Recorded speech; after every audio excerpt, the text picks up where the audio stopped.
A dark day for Europe's markets this Thursday, one of the darkest of the year, as markets flirted with 26-month lows. Perhaps we can show you the closing numbers from Europe's three biggest markets. Paris CAC 40 down more than 5%.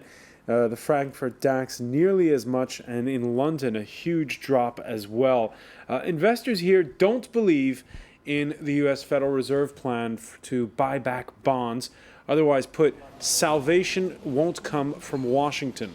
So where will it come from? 2 weeks ago, reports surfaced of China preparing to buy Italian bonds.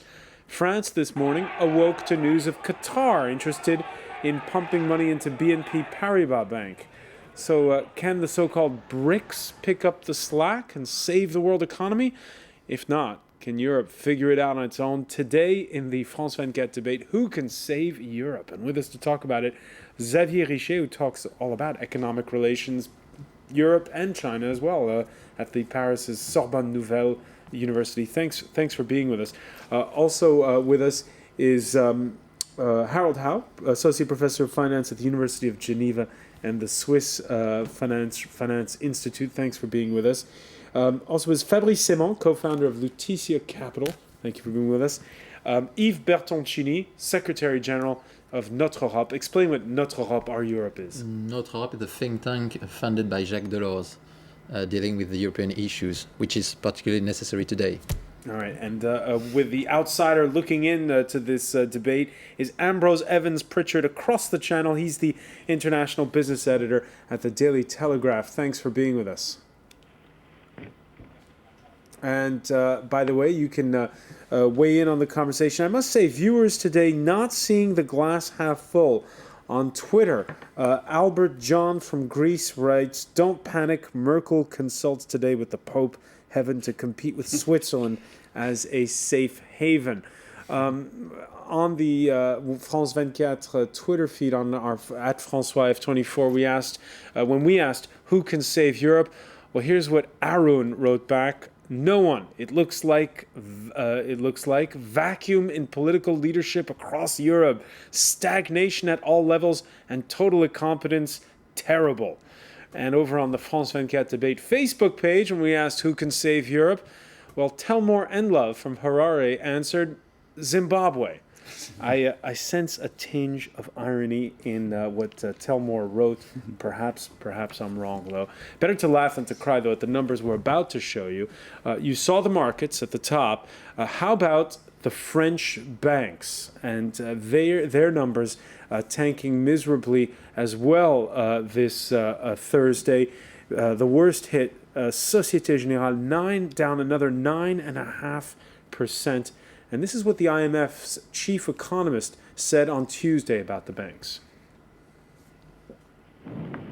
Sovereigns have translated into worries about the banks holding these sovereign bonds, mainly in Europe. And these worries have led to a partial freeze of financial relations, with banks keeping high levels of liquidity and tightening lending. Fear of the unknown is very high. Stock prices have fallen. These will adversely affect spending and growth in the months to come. I'm going to first turn to Fabrice Semon because I guess you're the one who's got the most at stake here around this table with your firm. Tell us, is there any good news here? Where's the silver lining? I mean, first of all, for my firm is doing well, actually. We're not losing that much money. We're just minus 1% since the beginning of the year on the Lutetia Patrimoine Fund, so it's not going too Certainly bad. Beating the markets. That's it. Certainly beating the markets. You have to be very conservative and very prudent in this environment. I think clearly we witnessed a huge sell-off, another huge sell-off today. How bad is today? Just for people who don't follow markets. Oh, it's very bad, but what is very bad is the trend, you know. I mean, clearly we are witnessing a very volatile market with very big ups, very big downs, but clearly like a free fall tendency. And the problem is that you don't really see what can get us out of this market and this trend and this downward trend. When you hear Harold Howe, the chief economist of the IMF, saying let's recapitalize the banks, your thoughts? Yeah, I think might sound surprising, but the very fact that these bank stocks are tanking most is actually a good sign. It shows that the market... There's our silver lining. Yeah. It shows that the market less and less believes that there's going to be an overarching bailout. Well, I think the big political mistake that Europe made a year ago, Merkel and Sarkozy all along, was to embark on this strategy where all investors were bailed out. The market more and more realizes that this is impossible, it's financially impossible, it's politically impossible. And now they see more and more an alternative strategy appearing on the horizon, which will be that the banks and the investor community will have to take a hit. It's not possible to transfer everything to the taxpayer. And that means that these banks are losing money, that their stock price goes down. But that means that we, at the same time, as the market realizes this, have to completely change political strategy 180 degrees. It was sort of foreshadowed by the announcement of Lagarde. We have to move away from this bailout strategy that tries to bail out everybody to a selective approach that only recapitalizes banks. That's the big thing. And the market realizes that this is likely to happen, and that's why the bank stocks take this big hit. And that's a good news. That's a good news. Hang on. Yves Bertoncini, do you agree that, in other words, the markets know what the politicians are going to do before the politicians know it themselves? That would be good if it was true. I think this change of strategy happened in Europe 1.5 months ago. There was a Euro summit in July, 21st of July, and it had been put clearly in this summit that Greece would not be able to reimburse everything. So there was a kind of default. It has not been proclaimed like this because, Europe is fearing some, panic in the financial markets. And the problem with Europe, a lack of political leadership was mentioned, which is true. But the other problem is that it's difficult to speak at the same time to the markets, to the financial markets, and to the citizens.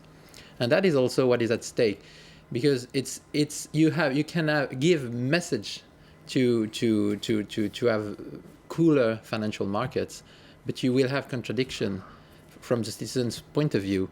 And here we come to the recapitalization schemes to be put now in place because, of course, the taxpayers made what they had to do in the past 2 to 3 years, but probably we are reaching a limit.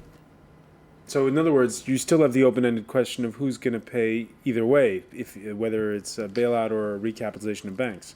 The financial system will pay. And this also was at stake in the Euro summit of July. Because between France and Germany, which were mentioned, there was a discussion about this, because Germany was in favor of, a contribution of the financial sector. The banks played. They cannot win all the time. The banks lent to Greece not very cautiously, I would say. So they will lose money. They accepted to lose money. But Greece, it's not a big deal. It's a small country. The debt is very small. The real issue now is Italy or maybe other countries. Kind of, more systemic risk. The contagion Exactly. effect. Ambrose Evans Pritchard, funny position over in London because you're not in the Eurozone, but you're home to Europe's financial capital. How's the blood pressure of investors over there today?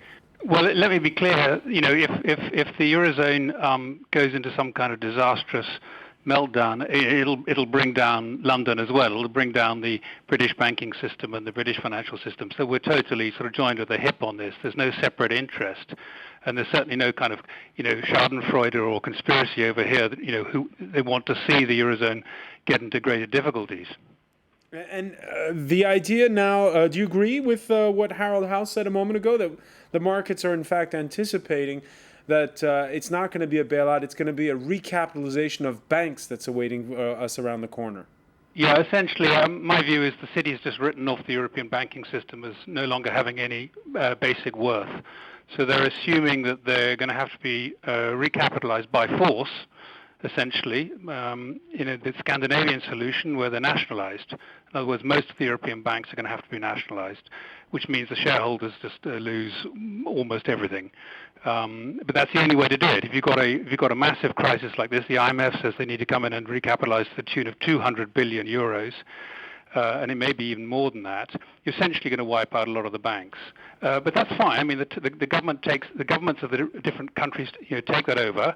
They nurse these banks back to health gradually, and then the taxpayer, the society as a whole, gets the benefit when these things are refloated and sold back again to the market. So, this is, you're not bailing out banks, you're doing it to stabilize the whole financial system in the collective good, and the taxpayer gets any profit that's engendered down the road. So, honestly here, Ambrose, what are the chances of nationalizations happening for major banks today? Absolutely certain. And that's what's being priced into these bank shares. I'm not saying, I don't know the details of this, which ones are the weakest, but several of them are not going to make it, and probably some quite large ones, and that's what the market fears, and they're acting on this. They're dumping the share price, the shares. The share price is collapsing quite rationally because people expect intervention by governments to seize these banks, essentially. Fabrice Simon, have you calculated this in? Have you factored this in when over at your firm? I mean, there is a chance that some banks may be nationalized, but I'm not sure we can say that all banks or all the major banks are going to be nationalized, because, clearly you had different strategies that were put in place, including in 2008, where you had some countries who actually chose to nationalize or partially nationalize banks, or you have some other countries who chose to, which was not necessarily a wise choice, but who actually chose to inject money without necessarily taking equity in those banks. But I think what is more interesting is the fact that if you really see the absence of political coordination in Europe, which struggles me, is the size of the financial sector compared to the national gross product of the countries. If you see, it's 4 times the size of the financial sectors. The balance sheet of the major French banks is 4 times the French GDP. It's 28 times in Luxembourg. So at some point, the question is not so much, what about the banks? The problem is, what about the states? Are the states going to be able to recapitalize the banks? And, what after? Because obviously, we all know that if France nationalizes the banks, it's going to lose its AAA. And it's pretty much the same story for all the countries. So this is the main thing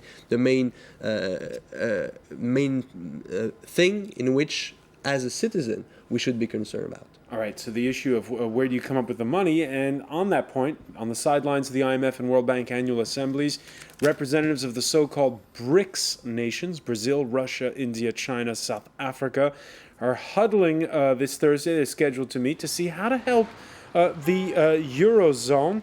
But hopes were raised last week. The Brazilian finance minister talked of buying bonds. But on Wednesday, Guido Mantega rained on his own parade when he told the Wall Street Journal in a column, Europe has to save itself because it has the tools to resolve the sovereign debt problem of Greece and other countries and the problem of bank weakness. In other words, he sort of held off a little bit on what he'd originally promised.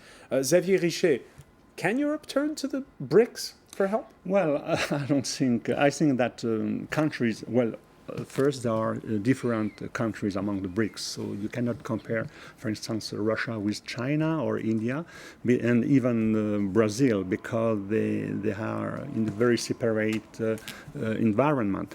I think that most of the people focus on the China strategy, and up to today, I think that China is maybe interested or concerned, but only taking into account it's the game between RMB on the one hand, dollar and the euro on the other. So it means that China is looking how to relocate the funds, for instance, in the EU. So for instance, last week when there was that talk of the Chinese buying Italian bonds, that's serious? But it might be serious because already we according to the Economist or Financial Times, China has already bought a lot of bonds from Greece, from Spain.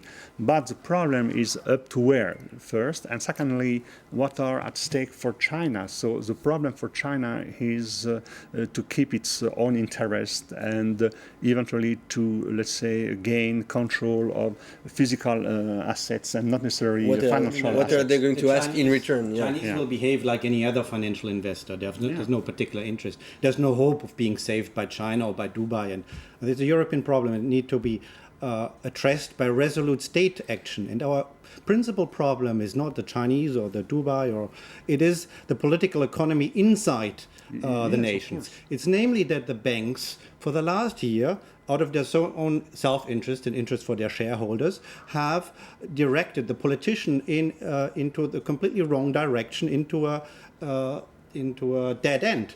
And it was this Machiavellian strategies on the part of the banking sector that has gotten us into much worse a crisis as we could have been if we had taken sort of a bank recapitalization strategy a year ago. So, and the crucial vote actually is next Monday. I think on the 29th, the Bundestag is voting, and they actually about to vote about an extension of the Greece package, which is again another step, another 200 billion down the train towards a waste and a non-resolution of the crisis. So I'm not so sure that we are actually already heading for the right direction. We have to reverse course. Yves Bertoncini. Just one word on this. The Bundestag will vote.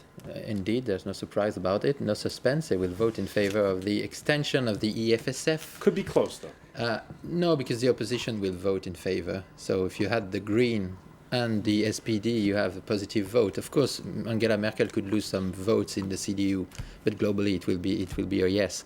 But why? A yes for an extension of the EFSF, which will be able to have a much more money, a bit more money. Stability fund. A stability fund, sorry, which will be able to buy some depth on the secondary markets. So because the ECB was doing it till now, so the EFSF will do it. And the third thing is that the EFSF will be able to help banks preventatively, to help soft banks. But having said this, the EU added last July, coming back to that July, it was a good decision, not implemented rapidly enough, but a good decision, a kind of package where the EU could do a bit more, where the financial actors had to do more by putting some provisions, and it has been done, and maybe we will go further.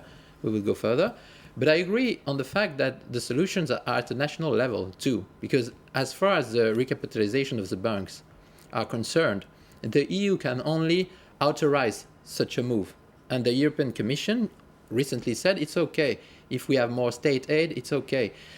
And not to mention state aid, if we have to have more private capital, new shareholders, of course, it's at the national level. It can be decided at the national level, either voluntarily by the banks themselves, or maybe on a more coercive basis. But the member states are concerned for this. We've mentioned nationalization, not Europeanization of the banks. All right, so salvation will come from Europe, you argue. When we come back, we'll look more at this in detail. Stay with us. The France 24 debate continues.